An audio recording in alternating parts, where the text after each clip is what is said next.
You notice some changes over the holiday with a loved one and you're wondering, what do I do? Then this blog post is for you. Hi, it's Tammy, your aging and change coach, and I want to take a moment to talk about one of my recent blog posts and why I decided to share that with everyone. Holidays are often when we get to see our family.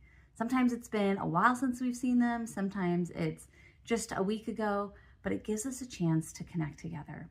And that's when we start to notice a few changes. Sometimes it's confusion, sometimes it's energy or mood, and sometimes those changes are a little bit more subtle, and other times it's alarming. I wanted to write this blog post because I remember from years of experience in senior living, working at a continuum of care community, people would call me and they'd say, my mom needs to move to memory care.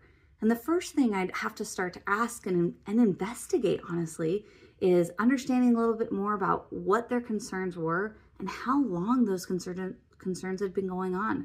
Oftentimes, family would start to tell me that this has only been happening for 2 to 3 weeks. Okay, well, that might be a UTI. Other times it's, well, she forgets her keys.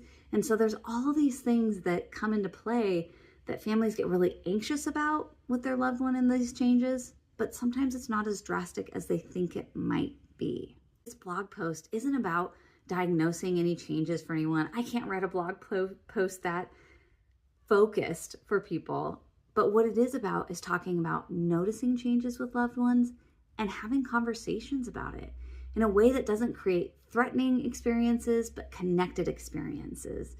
So going into conversations, not frustrated, not agitated, not sure, but instead being focused on compassion. Mom, are you doing okay?